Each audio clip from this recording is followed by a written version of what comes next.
छोटे से कस्बे लालपुर में एक कहानी पीढ़ी दर पीढ़ी सुनाई जाती थी। बुजुर्ग धीमी आवाज में एक डरावनी दास्तान सुनाते, जिसे सब खाली आदम के नाम से जानते थे। कहा जाता था कि वह केवल उन्हीं रातों में प्रकट होता जब हवा पेड़ों में ऐसे सरसराती, जैसे कोई अपनी आखिरी सांस ले रहा हो। उसका कोई चेहरा नहीं था, बस एक खाली जगह जहां चेहरे के निशान होने चाहिए थे। और वह केवल उन्हीं आवाजों में बोलता था जो उसने अपने शिकारों से चुराई थी। ज्यादातर लोग इसे बच्चों को डराने के लिए बनाई गई कहानी समझते थे, लेकिन मानसी जल्द ही जानने वाली थी कि कुछ कहानियां सिर्फ कहानियां नहीं होती। ये सब एक लापता बच्चे से शुरू हुआ। रोहन एक 12 साल का शांत स्वभाव का लड़का एक शाम स्कूल से घर वापस नहीं आया। उसकी मां ने कहा कि उसे जंगल की ओर से उसकी आवाज सुनाई दी थी, जैसे वह मदद के लिए पुकार रहा हो। मगर जब वह बाहर भागी तो उसे केवल उसका स्कूल बैग मिट्टी में गिरा हुआ मिला। कस्बे के लोग उसकी खोज में निकले, लेकिन कई दिनों की तलाश के बाद भी रोहन कभी नहीं मिला। तब से लोगों ने रात के समय आवाजें सुनना शुरू कर दिया। हवा में किसी बच्चे के रोने की आवाज गूंजती, हमेशा पेड़ों के उस पार।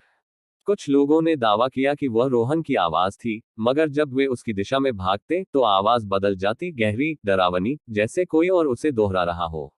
मानसी, जो लालपुर गजट की एक पत्रकार थी, हमेशा भूत प्रेत की कहानियों को बकवास समझती थी।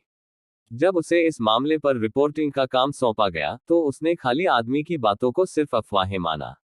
लेकिन फिर एक रात जब वह रोहन की मां का इंटरव्यू ले रही थी, अचानक खिड़कियों से एक ठंडी हवा का झोंका आया। रोहन की मां ने डर के मारे उसकी कलाई पकड़ ली। वो बाहर है, वो देख रहा है, अगर तुमने आवाज सुनी तो जवाब मत देना। मानसी ने उसे शांत करने की कोशिश की, मगर वह सुनने को तैयार नहीं थी। वो उन्हीं की आवाज में बुलाता है जो खो चुके हैं। रात को जिज्ञासावश मानसी अपनी कार से उस जंगल में जा पहुंची जहां रोहन गायब हुआ था। उसके हाथ में टॉर्च और टेप रिकॉर्डर था। हवा में एक अजीब सी खामोशी थी। फिर एक आवाज आई, मध्यम, दूर से, जैसे हवा में घुली हो। मुझे बचाओ। मानसी की रीढ़ में सिहरन दौड़ गई। ये रोहन की आवाज थी। उसने एक कदम आगे बढ़ाया। फिर अचानक आवाज बदल गई, खींची हुई, डरावनी। मानसी, उसके कदम जम गए। यह आवाज उसका नाम कैसे जानती थी?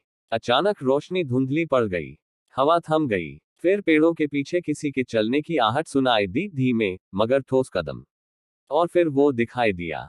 लंबा, असाधारण रूप से दुबला, फटे हुए काले कपड़ों में लिपटा, और चेहरा एकदम खाली। बस एक गहरा, भयावह अंधेरा। फिर उसने बोलना शुरू किया। एक नहीं, कई आवाजों में, जैसे अनगिनत लोग एक साथ बोल रहे हो। मानसी, करीब आओ। मानसी की चीख उसके गले में ही घुट गई। वो चीज आगे बढ़ी, और फिर अंधेरा। मानसी किसी तरह जान बचाकर भाग निकली, लेकिन अब उसके अंदर खाली आदमी की सच्चाई जानने की जिद जाग चुकी थी। उसने अपने भाई पलम को अपने साथ मिला लिया और इस रहस्य की तह तक जाने की ठानी। पहले उन्होंने गांव के उन लोगों से पूछताछ की जिनका परिवार खाली आदमी की वजह से खो चुका था। फिर वे अलग अलग तांत्रिकों के पास गए।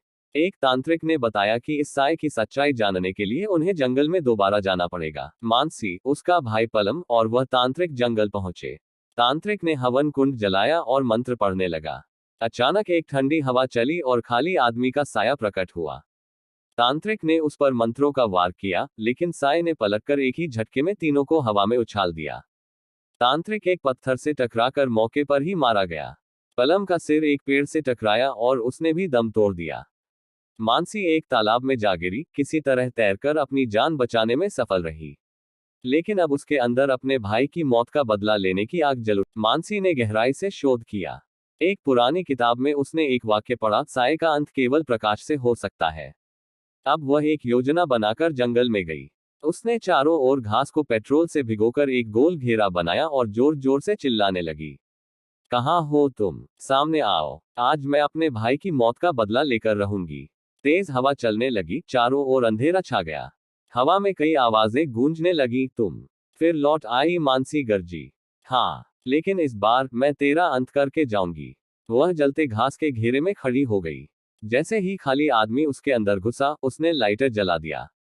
घास जल उठी, आग की लपटें चारों ओर फैल गईं। प्रकाश से टकराते ही खाली आदमी का साया चीखने लगा, पिघलने लगा, और फिर हमेशा के लिए मिट गया।